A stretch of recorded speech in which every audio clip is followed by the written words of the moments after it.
to start with the questions, I'd love to invite you guys to give some context. So I believe zero knowledge proofs is a very interesting topic recently, and the security is one of the reasons that people believe in this technology. So I'm curious, how actually does zero knowledge proofs enhance the security of the system that you are building? And also, on the other hand, what does implementing zero knowledge proofs actually bring some security concerns to your project? So feel free to start with a brief introduction about what you're building now. Yeah, Brian, please. Thank you. So I'm Brian Redford, the CEO at Risk Zero. We are the builders of the Risk Zero ZK-VM, which is a general purpose ZK-VM based on the RISC-V microarchitecture, so it can execute arbitrary code in a ZK context. And we're also deploying a new network called Bonsai, which lets you accelerate, run computations alongside your on-chain computations. So it's basically a ZK accelerator. So in terms of how ZK enhances security, I mean, it really depends on the context, I guess. But certainly, the idea that you can take computation and produce this receipt that you can pass around anywhere in the world that can be verified by one person, it completely changes the paradigm of blockchain security. You no longer need to redo the same computations over and over again, and so you don't really need the same amount of kind of macroeconomic security that you used to.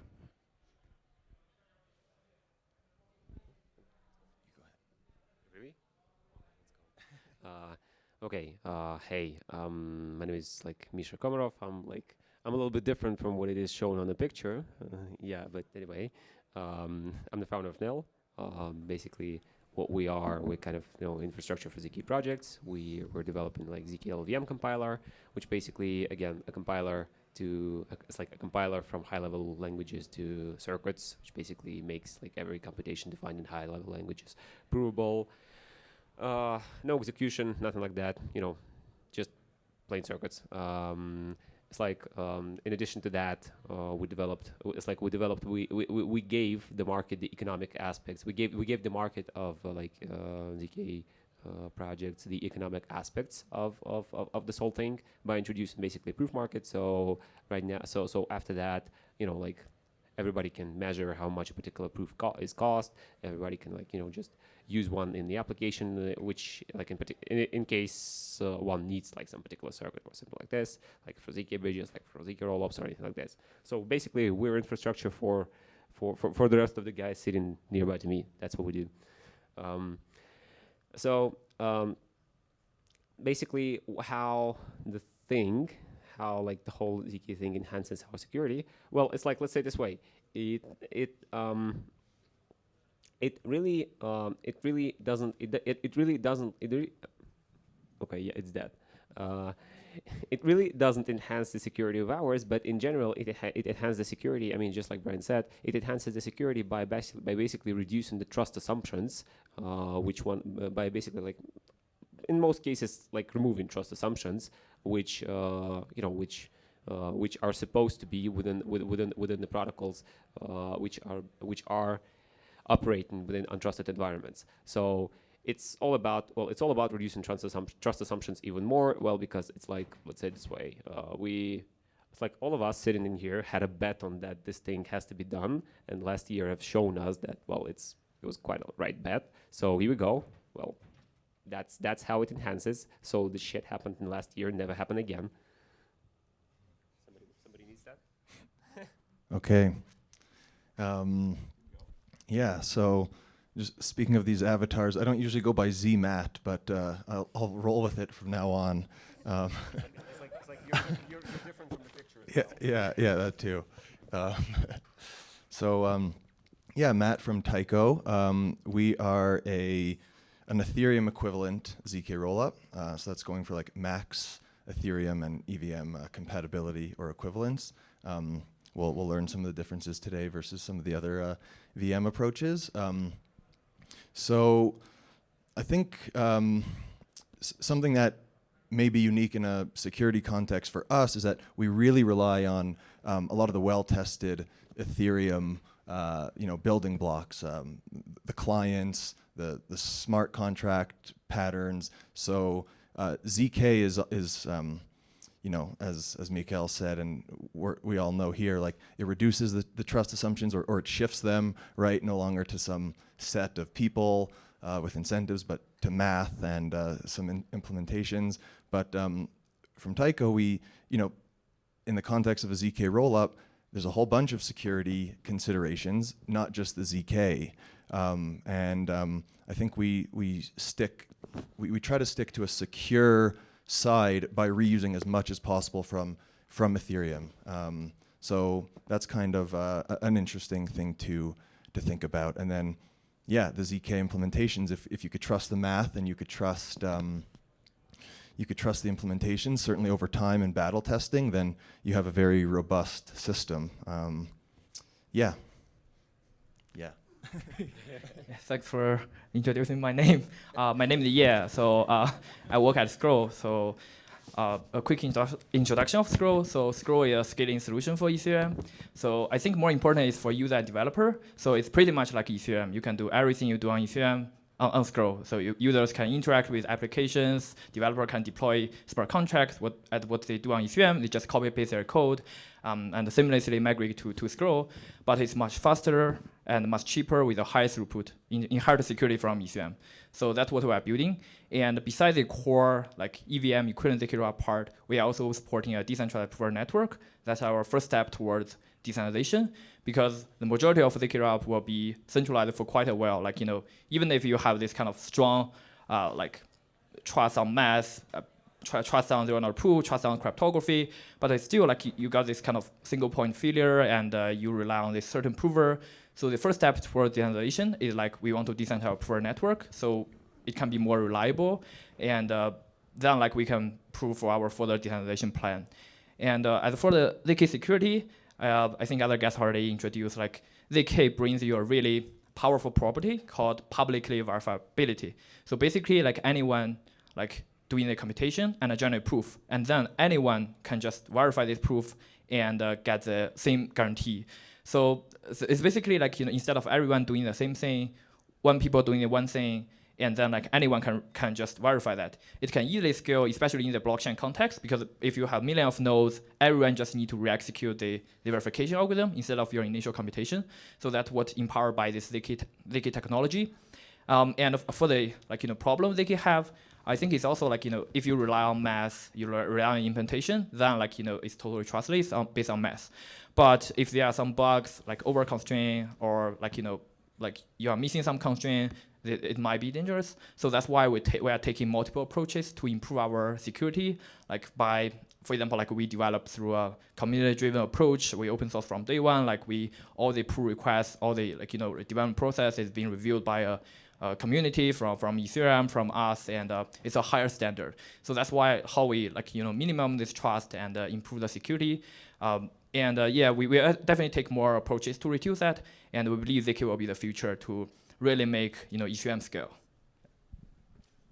So, thank you. My name is Alex Gluchowski. I'm CEO of Matter Labs, which is the company behind ZK Sync protocol. We're building the ZK Sync Era network. It's a ZK EVM compatible ZK rollup. We're taking slightly different approach from the EVM equivalent rollups. We believe in a pragmatic approach. We think that you should start with something that is compatible, that's easy for developers to onboard and port existing applications and bootstrap from existing tools. But ultimately, ZK environment is different, and like if you bind yourself into the legacy technologies, it's going to be hard to achieve the absolute maximum capacity of the systems. And it's important because our mission is to scale blockchains to the extent of real world, to bring the next billion users on blockchains, to make the new internet of value. And if you are thinking about millions or even billions of users, you really will want to lower the costs, because like accumulated together with like all those billions of transactions are going to be massively important. Like every order of magnitude will count. So how these affect, like how we enhance security. This is a really interesting question. So like when you ask how something is improving security or any other factor, you want to be comparing alternatives, right? What's my baseline? What am I comparing against? What's the alternative to using ZK? And the alternative would be like using other scaling technologies that were available before ZK rollups, optimistic rollups, sidechains, plasma, like whatever, like anything else that we've tried in the past 4 years introduces new trust assumptions. So if our goal is to scale to 1 billion users, and our mission is not just to scale throughput, but to scale the values, like keep the self-sovereignty, the self-custodiality, permissionless nature, full trustlessness, you can only do it with ZK while keeping these properties intact. So, this is the simple answer. Thank you. And ZK Sync Era and Scroll and Tyco are different types of ZK EVM based on the the standards like from Vitalik's post on this topic. So if we add one more dimension of security here, then how would you guys like compare the different possible risks or vulnerabilities like from different implementations here? I can start. So yeah, so like as the previous speaker mentioned, you kind of like implicitly trust many components of these complex systems to keep your things secure. For example, you trust the compiler to produce the code which you think is executing the logic that you've put into this compiler.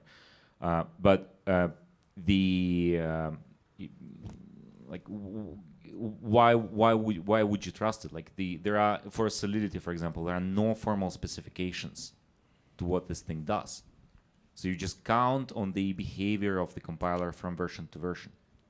So we believe this is something that has to be addressed. This is why we started with building the compiler based on LLVM framework, which supports Solidity as one of the front ends and relies on this mature framework with a lot of tooling available for static analysis of the code, for security checks, etc. With the backend being our ZKVM virtual machine. But we can also support other languages which are more robust, which actually have been used in other secure environments, such as Rust, or maybe some more novel languages that are built specifically with security in mind, such as Move, which has some specific, where you borrow some concepts from Rust of ownership and resources, where you cannot accidentally make a mistake and duplicate your token or double spend, etc. So we think about it as a complex approach, which has to be addressed at every different level. So I'm just gonna stop there and listen about the ZK EVM equivalence and how it's cool. Sure. I think just maybe to give you more context on different approaches. So we are building a EVM bytecode, EVM equivalent approach. So basically, we can be compatible with the EVM bytecode. So it's different from what ZK Sync is building, because we also believe that compiler shouldn't be trusted. So that's why we believe because Solidity compiler, it's not mature as LLVM, but in the blockchain context, do we really believe how mature a Solidity compiler is versus because no one is using Solidity plus LLVM before. So we do believe that's a better standard, because you have been battle tested, a lot of smart contract, DeFi have been battle tested, the Solidity developer. So that's why we believe that standing by this kind of standard of compiler, of Solidity compiler, standing by this the definition in EVM yellow paper will be the best way to make your system really secure. Because from the circuit side, we don't need to be consider with the compiler side, we don't need to build our own compiler. We just take what you have there, we take your bytecode and then prove that it's executing correctly. So we think the complexity becomes we building such kind of a bytecode level ZK EVM instead of we build both compiler and build something support LLVM as a backend. So we believe that this is encapsulated into a box of only ZK EVM instead of building both compiler and ZK EVM. So that's why we are building towards this approach. And another consideration why we are building towards this approach is that we definitely care about developer experience. But we do believe that for a long period of time, Layer 2 is built for scaling EVM. And if you look at what Ethereum has currently, it's already congested with a bunch of like Solidity and all those EVM applications.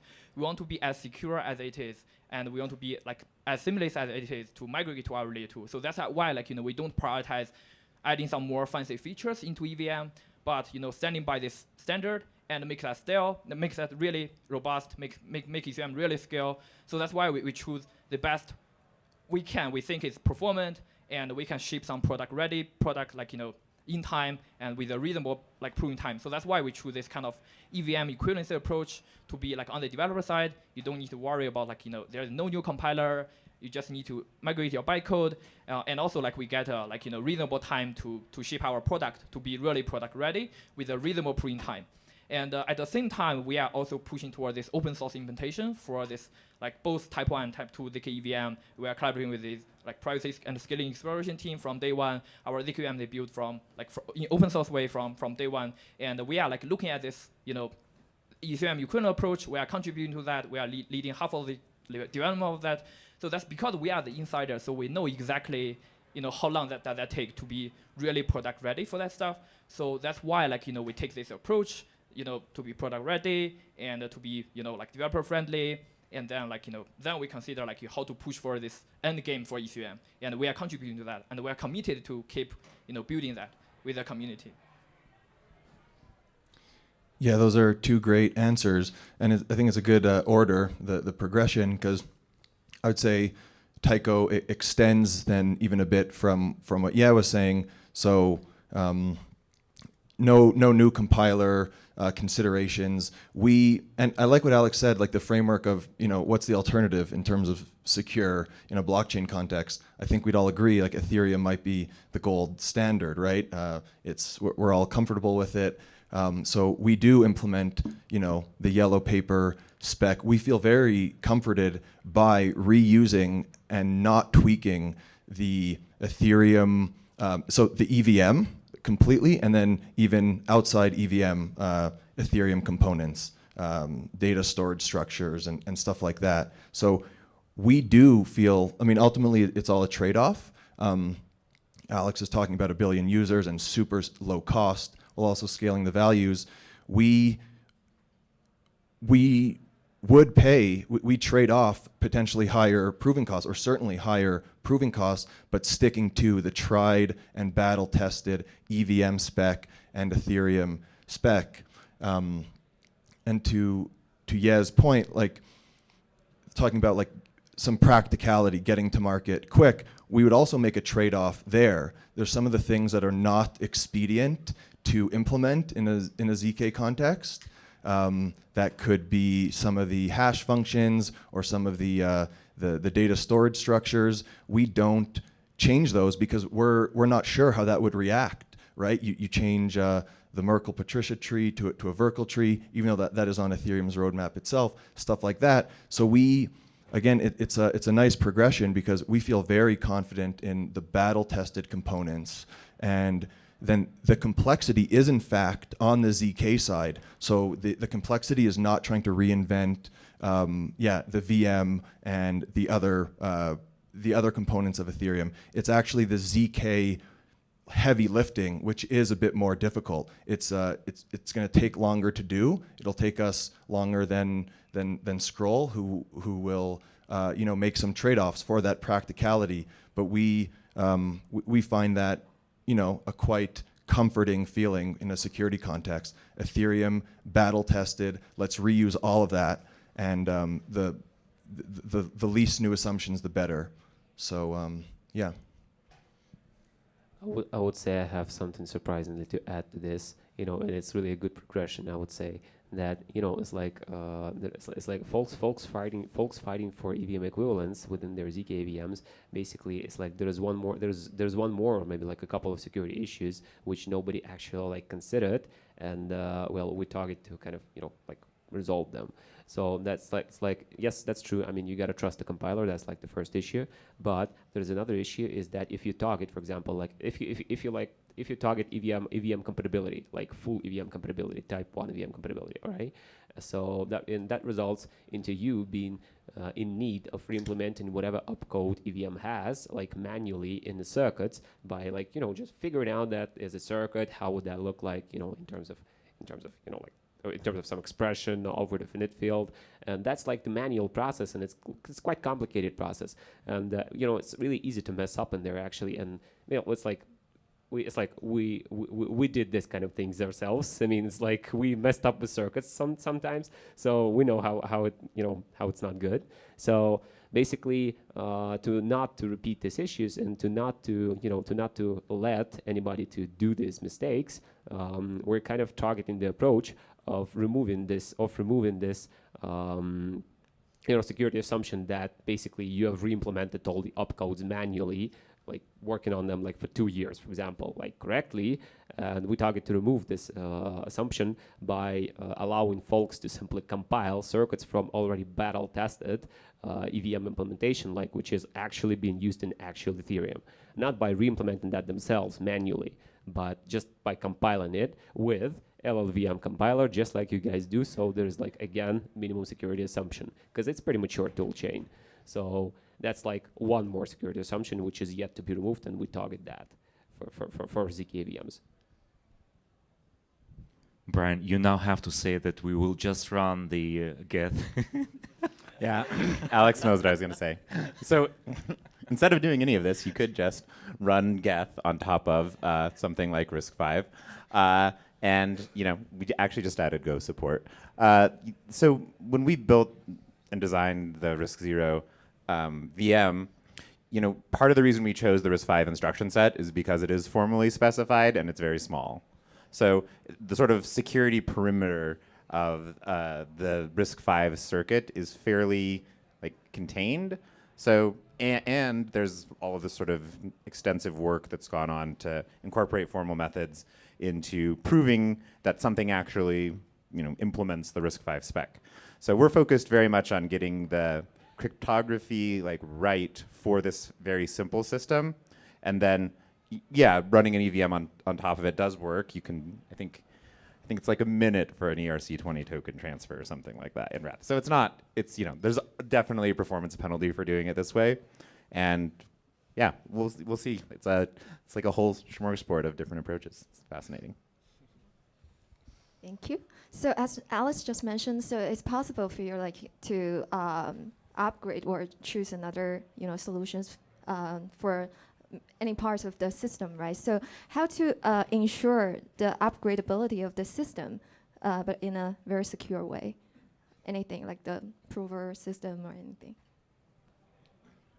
Yeah, I think upgradability in ZK, there's a lot of depth to that topic. I would say from our perspective, not having deployed a network and having a bunch of economic value behind it, we spend a lot of time trying to make sure we're building on the right abstractions inside the technological stack so that we can switch out hash functions, switch out finite fields, and switch out proving systems or add new techniques like lookup or Faflonk or any of these things to the technological stack.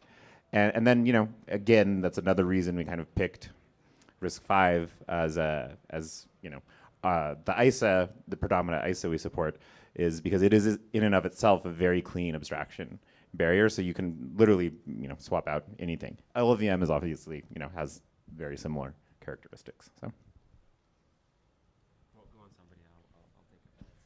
Sure. Upgradability is a huge topic, and maybe I'm sure everyone here is familiar with it, but maybe we could think of the trade-off as a trustless system, but you have to go with what was originally implemented, and there could be a bug and users could be at risk, or trusting the builders of that system or some good faith actors who might be able to step in a very bad situation. And so that's kind of like the two extremes.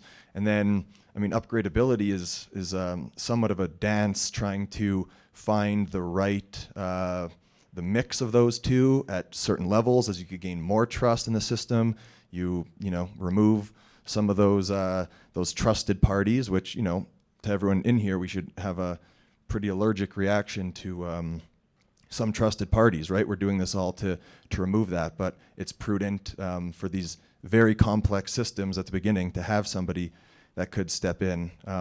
I do think Alex and the Matter Labs team have written some good literature on it at this point. They're, I'd say, like the most progressed on that front, and it's a nice, you know, security council and, you know, time delays. You have all these ingredients, which Alex could, you know, certainly speak more about, but how do you, what is the right cadence and of upgradability?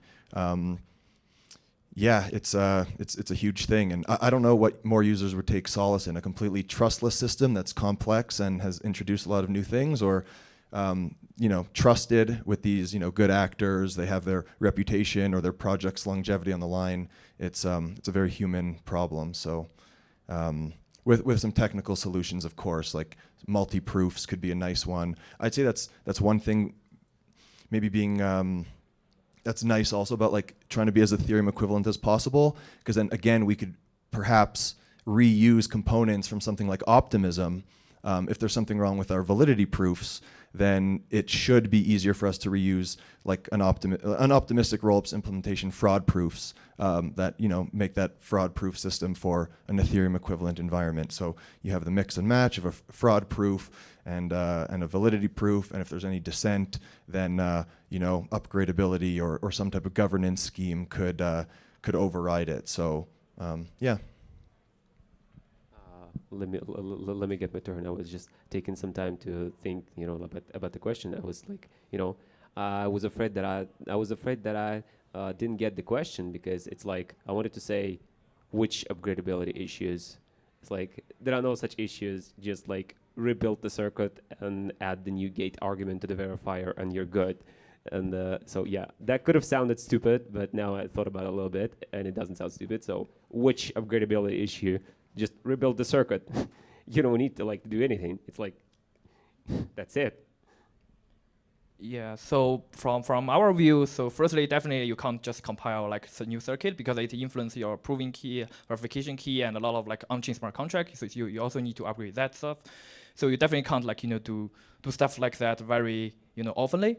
So and we are taking this approach, like we are thinking of like this multi-prover approach and how to remove like more tuning wheels as much as we can, like add like two-factor authentication, like, you know, there are like multiple approaches, like not only like, you know, as Matt has mentioned, like this, like we are not thinking of like directly combining with optimism proof, because we think, you know, if you really want that guarantee, you have to like make your finality become longer, because you need to wait for that time. Like if you add fraud proof, but you really make your finality still be like, you know, 1 hour or something like that, then like it doesn't make sense to add that guarantee. So we are exploring some other approaches, which we will like, you know, have some research proposal very soon, like on Ethereum research, about like how to add some like additional guarantee. Like I think Justin Drake also proposed something like using SGX as some additional guarantee. You don't have, you won't be influenced by this SGX stuff, but it's just strictly add your security guarantee. And also there might be some other governance, and like we're thinking that is pretty good, like security council and with some time delay.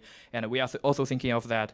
So yeah, like it's a trade-off between like, you know, how permissionless your system will be, which I believe that most rollups still need a much longer time to really get rid of this kind of upgradability issue, because everyone is in a very long race, like, you know, to like upgrade your system, adding proofs, adding the missing components, and making that really sound.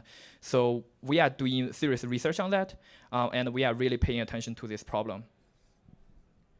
So maybe I can give you a little bit more context of what the problem is. You know, like why upgradability would be a problem for any program. You know, you have your like something running on your desktop, you just download a new version and you install it, right?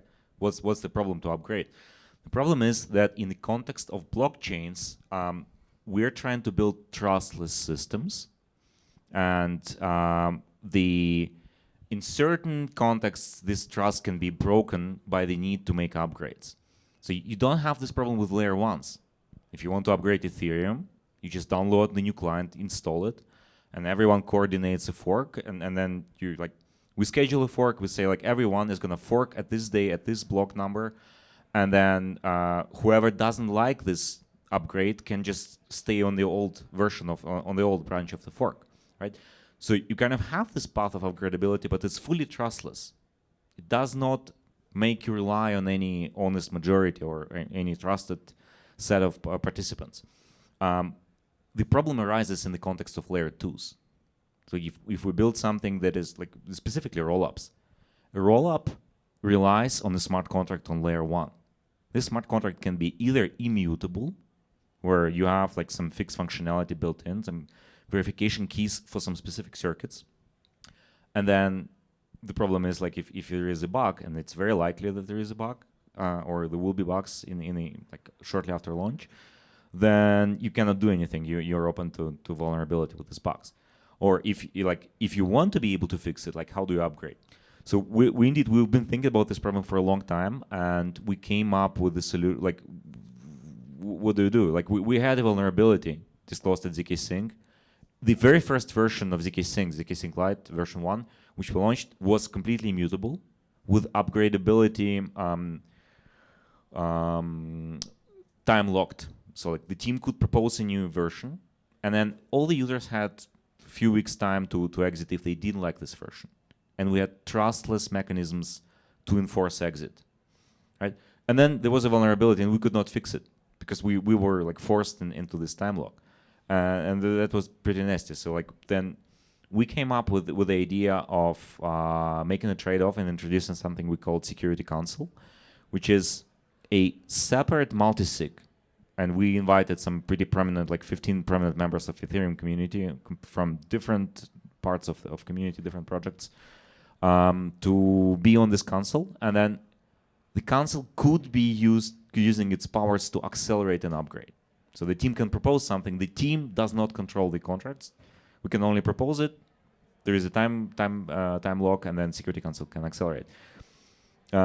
But it's suboptimal still, because the upgradability is like there is a set of people who could theoretically instantly install a new version which is malicious. Maybe they don't want to do this, but maybe they're going to be forced by some actors, right? So ultimately, we need to rely on completely trustless mechanisms if we want to take full advantage of zero knowledge proofs, and like just being able to say we rely on math and open source code and not on any like validators, trusted parties, etc. So the current thinking is like the best way for us to proceed is to have something like another trade-off. Time-locked upgrades proposed by the team, a security council that can raise an issue, like if there is a big problem, security council can step in and say, let's freeze the contracts, because it's very severe, it can be immediately exploded, so let's freeze it and propose an upgrade, and the result of this upgrade is going to be decided by a soft fork on the layer 1. So this requires coordination with layer 1, and it requires your protocol to be significant enough for the community to actually undergo a fork, install a new version, etc. So you cannot really do it at, like, for every small protocol. It has to be something like very, very big, like system level thing on Ethereum. So, but this is so far the best mechanism we have for like really enforcing trusted upgradability in a way that protects us from acute vulnerabilities on layer 1. But if you guys have an idea how to do it even better, like reduce, because this will introduce some liveness issue, right? If a problem like this arises, the protocol will go down for a while. And imagine that we already power, like, we switch from Visa and PayPal to payments on blockchain using this mega rollups, and all of a sudden they're frozen and no one on the internet can make payments for like a few days till we coordinate an upgrade. This is problematic. Like I don't have a better solution, and I have not seen a better solution so far. If you have ideas, like please reach out and let's brainstorm further. Thanks, Alex. You know, zk-sync offers grants. Yeah, please.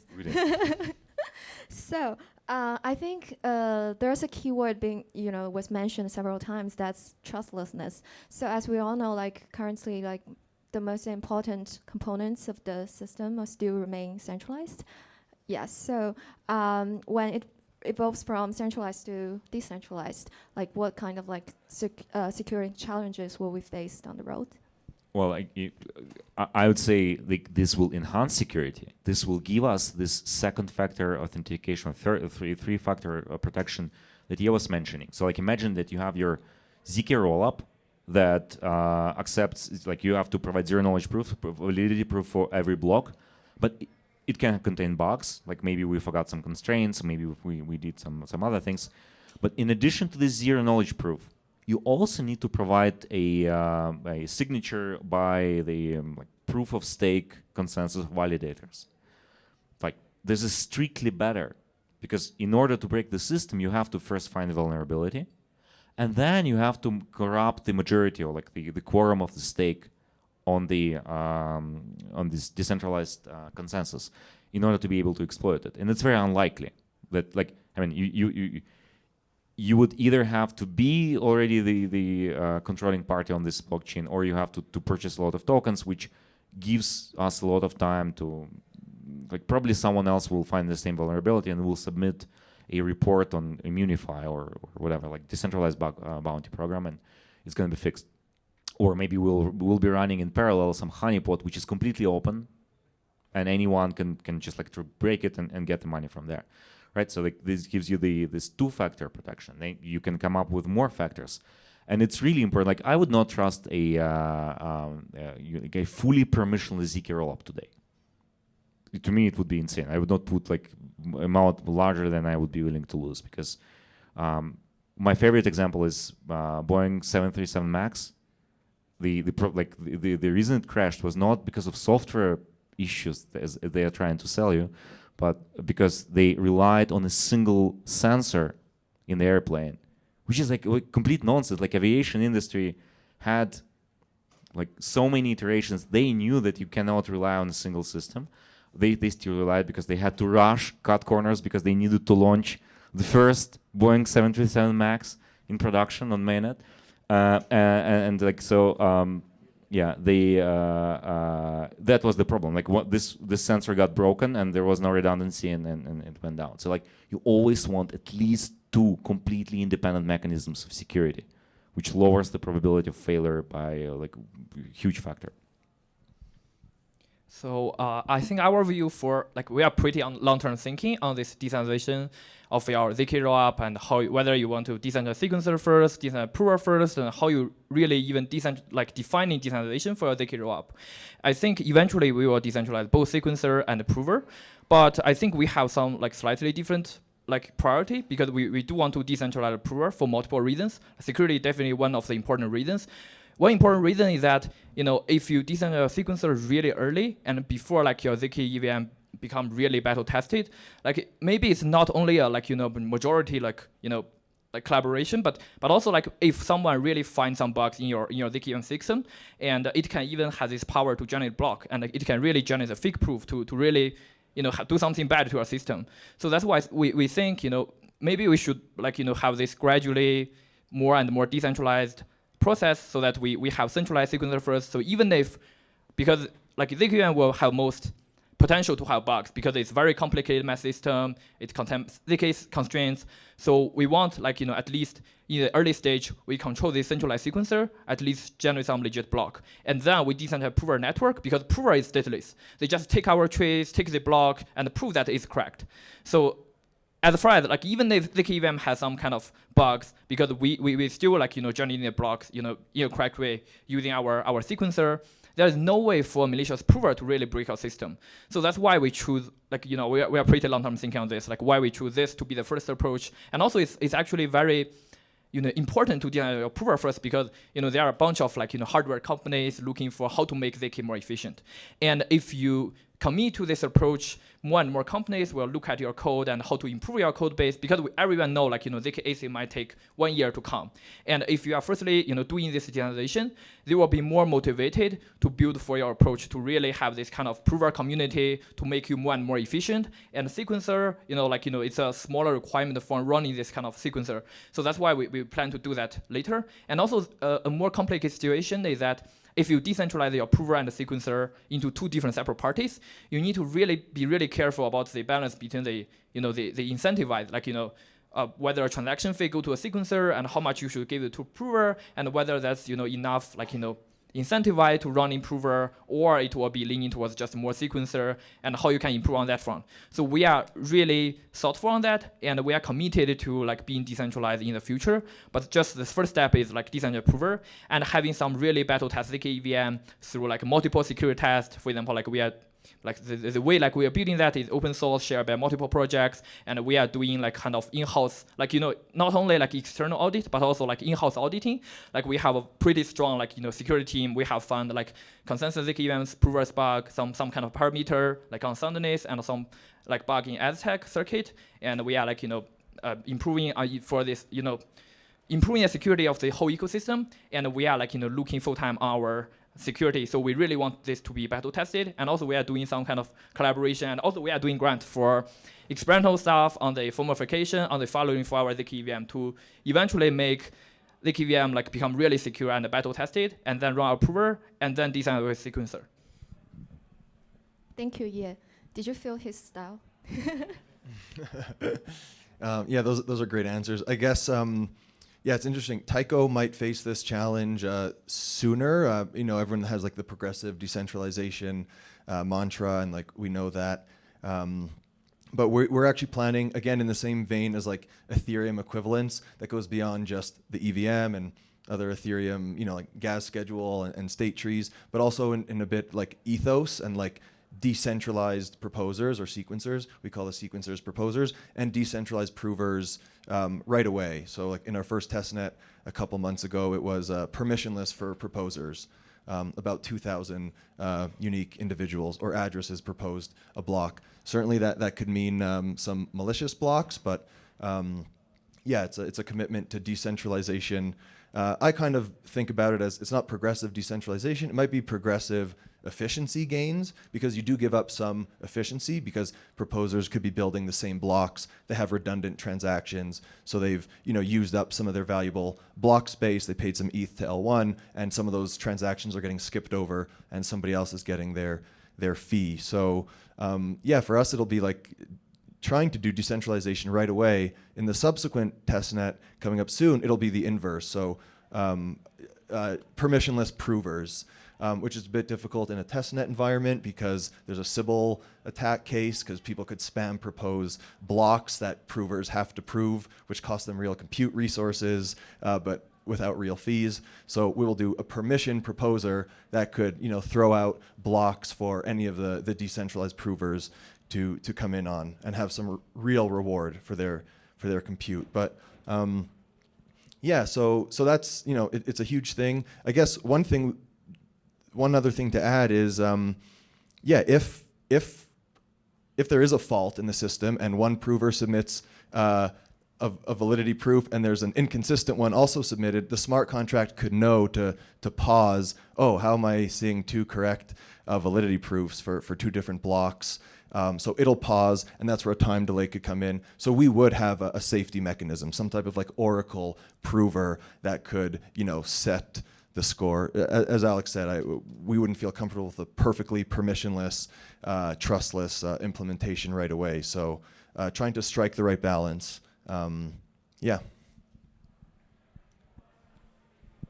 Okay, yeah. From our side, we thought about exactly this issue, like from day one, and basically, if like guys if guys talking before me, like let's say this way, there's like imagine like there's a problem, okay, and guys talking before me, they took the approach to this problem like from the top, like building rollup, then there's like a decentralized like rollup, then just decentralized sequencer, then like a prover network, decentralized prover network. We took it's like we've done a take on this problem, like not from the top but from the bottom. Basically, we have built a decentralized network of provers, basically, you know, like absolutely permissionless, with like handling all the failures. So there would be like, I don't know, just no need why to build that to accumulate like proven power. Then we're basically like taking it's like one step higher, and you know. It's like sequencers gotta be tied very, very, you know, they gotta be very tight with the proven network, like especially with decentralized proven network when it's like especially with decentralized proven network, where the overheads of this network are kind of start to matter. It's like, because, well, it's additional fees, additional like whatever for all those provers, additional overhead, like communication complexity.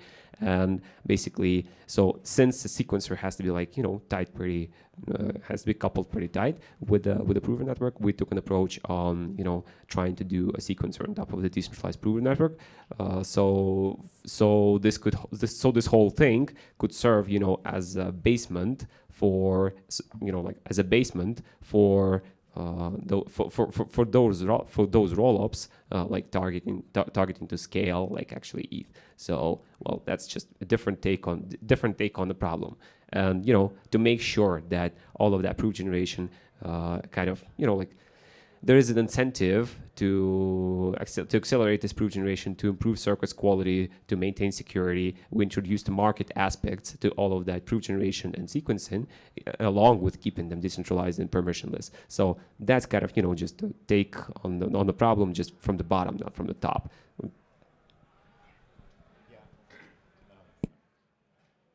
Yeah, so I think the approach we're taking. Bonsai is quite a bit different than the rest of these networks. I would say it's maybe somewhat similar to the sort of proving marketplace that the NIL team's building. But from a trustless perspective, yeah, we sort of decided to not worry about sequencing and just try to prove as many things as you possibly can and roll them up into a sort of single route. And I guess it's kind of cheating because it removes a lot of the complexity in favor of sort of getting the most compute out into the marketplace as quickly as possible. So we want to reduce the barriers to entry for people to build whatever applications they want on Ethereum or wherever, and have this sort of decentralized base layer of compute that just can't really do anything wrong. So kind of maybe kicks the can down the road to the other networks, but at least in the context of what we're trying to do, yeah, it simplifies things a lot in terms of making things actually trustless. Thank you. Thank you all for the insight for sure. So I'll give the one last question to the audience. Who got a question? Yeah, I think like in algorithm, there's actually some technique called state pinning. Basically, it's trying to summarize a state from one consensus blockchain and pin it to another consensus blockchain.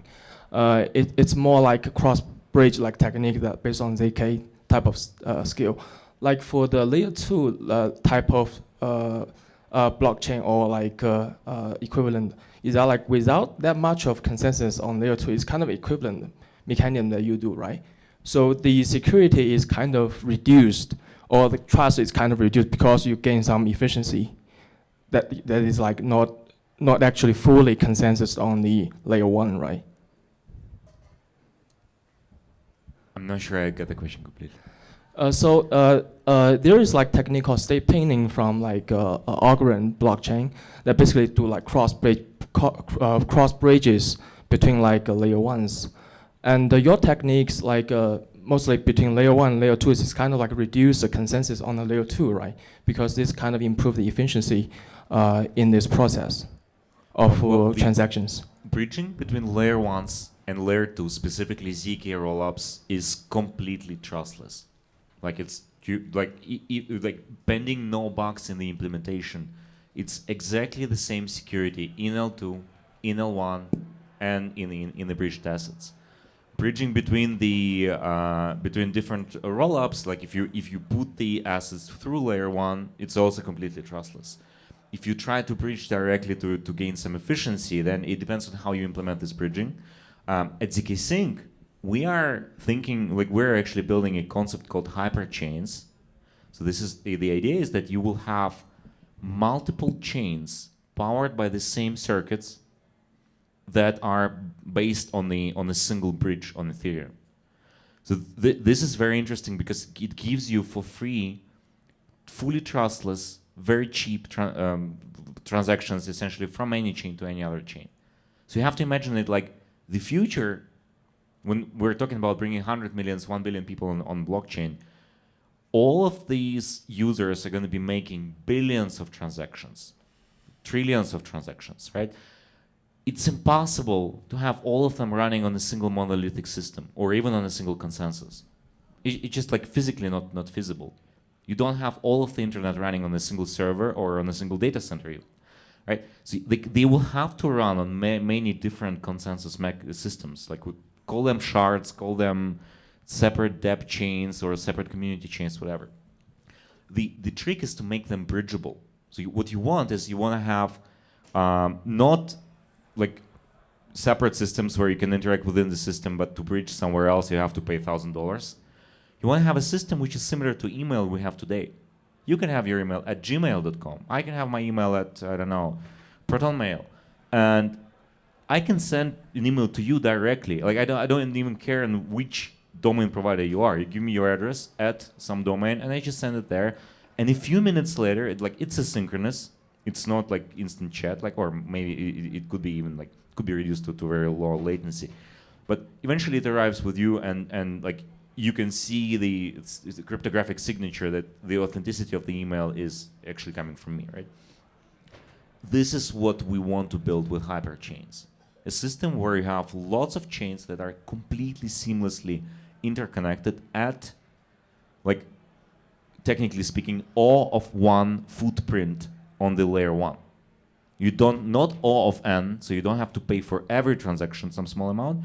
You batch any number of transactions together, you only update the root hashes of those chains on the base layer. And this is still going to be fully trustless. So no reduction of security. I think you answered a little bit different question that has been asked, but let me clarify. It's like, are you talking about that, in case of bridging, there is a consensus proof from protocol 1 being published in the protocol 2 and a consensus proof of protocol 2 being published in the protocol 1, right? That's what you meant. No, actually, I think he gives some okay. relevant okay. answer. Then it was me thinking about different question. Okay. Thank you. I'd love to hear your answer. It's irrelevant. Thank you. Okay, thank you guys. Let's give them a big round of applause. Thank you. It's amazing.